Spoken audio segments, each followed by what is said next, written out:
25 years old, 30 brahmacharis sitting in that airplane, This is really dangerous. They can really take over the whole airplane. People are complaining, like we are too loud. Then they brought the food, and we opened our packages from the temple, all these heavy chants in, it was food, the whole airplane was full of chants and, and all this. And then, and then we were complaining because they had smoking and non-smoking. Now you cannot smoke, but those days was a smoking, non-smoking, and smoking was in front, and the non-smoking was in the back. So all this, the ventilation, all the smoke was transported in a bag. So they were smoking and we were inhaling the whole thing. So we were so upset. So it didn't take long, somebody pulled out a whole package of incense, lighten this up, and just fold it back. Come on, who is smoking more here? Us or you? And then they were complaining in front. What is this? The whole airplane full of, incense smoke, like this. Almost the fire alarm went on, And then everybody, and then the stewardess came, sir, you cannot do this. He said, well, they are smoking, we are smoking, what's the difference? And she had no answer to that. And she said, and we told her, you come once again, we have more of these packages, we will light up more of this. And I'm not speaking about one incense, I'm speaking about the whole bundles on that thing. And we were just smoking in the airplane and doing things like that. This was our trips to India. I mean, it's 8.5 hours on the airplane, it gets boring, Especially if at 25 devotees who are fully trained on the street deal with any kind of situation, So we had some fun on this.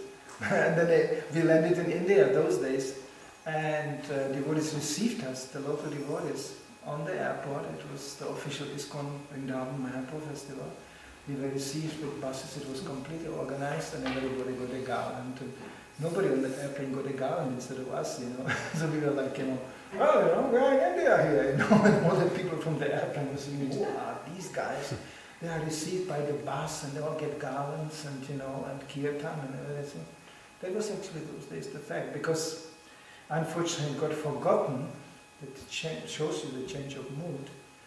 That ISKCON those days was, everybody has a service, everybody was under control of the spiritual master, everybody had precise instruction what to do, and when you were showing yourself being qualified, let's say for 2-3 years, maybe 5 years, in my case it was 5 years, then you proved yourself being qualified to come to Mayapur Vrindavan Festival. Mayapur Vrindavan Festival was 2 weeks Mayapur, 2 weeks Vrindavan, and then back to your service.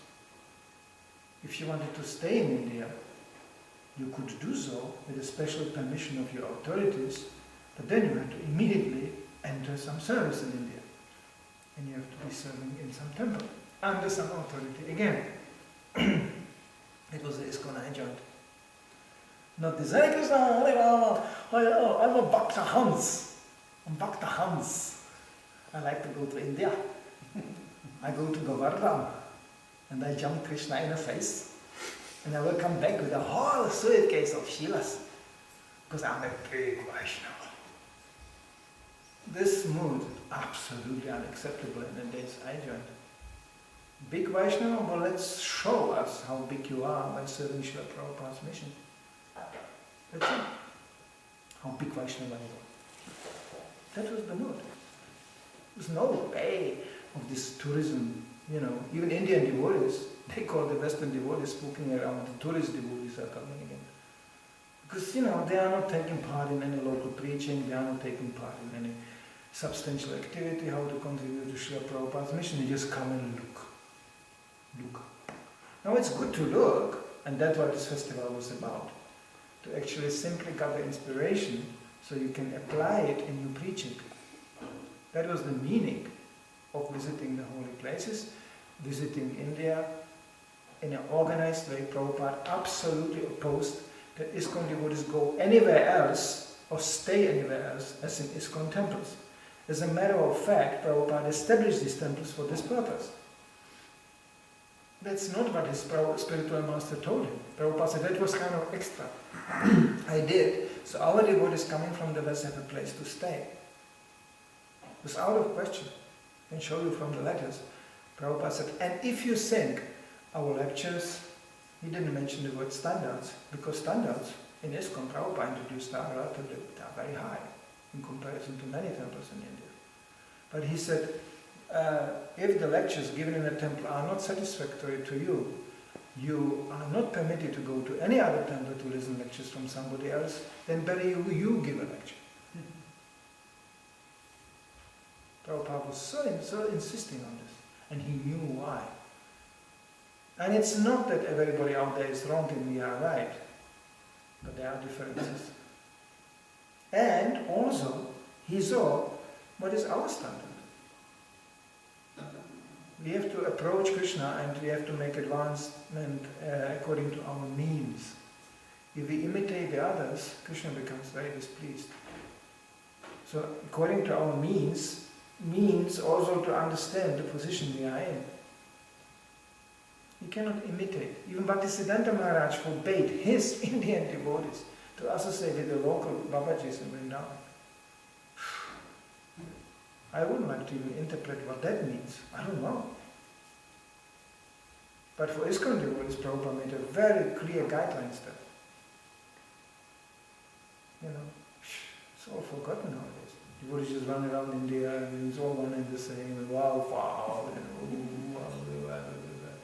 and they can buy back here, and they are just covered with ashes on their head, and they stand in the shopping street, and they're around with cardus, and you know, it's like some descendants of some other sampradaya, and this is not the mood I was raised in. I was raised in a mood of discipline, loyalty to Srila Prabhupada's instruction.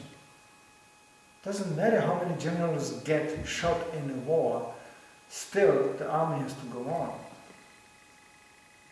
But that's a whole big issue, which Prabhupada himself also got a taste, as already after a few years preaching in America, devotees got so aloof and they start to forget where all this comes from.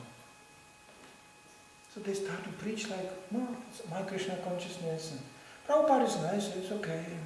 You know, they start to speculate, and Prabhupada ultimately was just on a verge to leave back to India. And he said, you don't need me anymore here. You are acting like you don't need me, so I will go back. And unfortunately, you know, quite some devotees woke up. What are we doing? We are neglecting Prabhupada, just getting puffed up from whatever little advancement we made. What an offense. So there was a big, like kind of rejuvenation turn, where devotees really had to make up their minds, you know. Are we going to now really understand that everything comes from Prabhupada or not?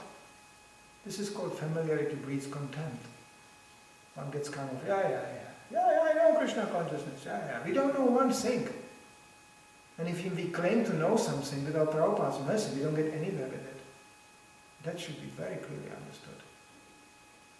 And if you want to know a nice demonstration, then you can read Bhagavatam, what happened even to the demigods.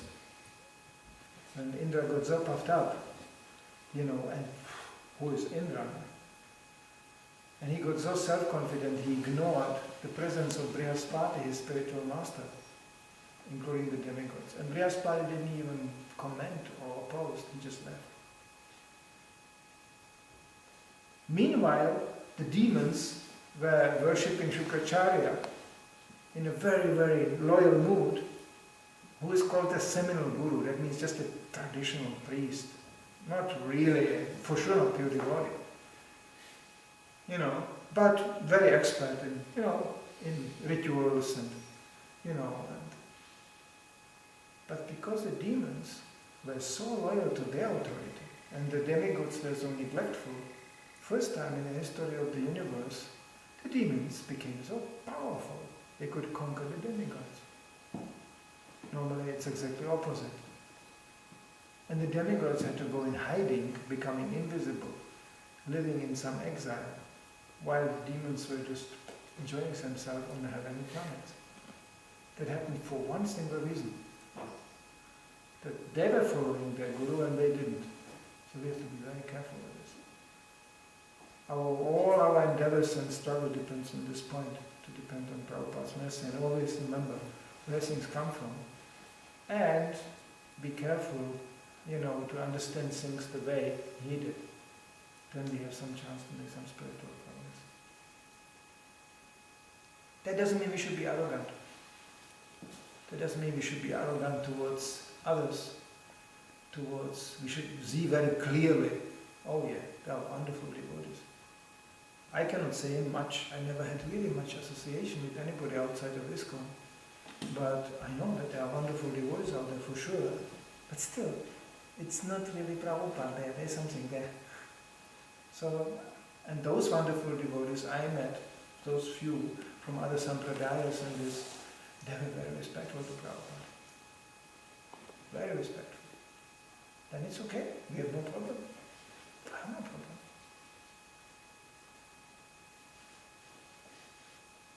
So this caste consciousness, which is in India unfortunately very dominant still, this is not applicable in Krishna consciousness. Prabhupada was vigorously fighting for the status of his disciples and of his followers, which was not always easy, because we are coming from a very, very fallen background. We have no credit except just being engaged in Prabhupada's service. Krishna Prabhupada ki jai.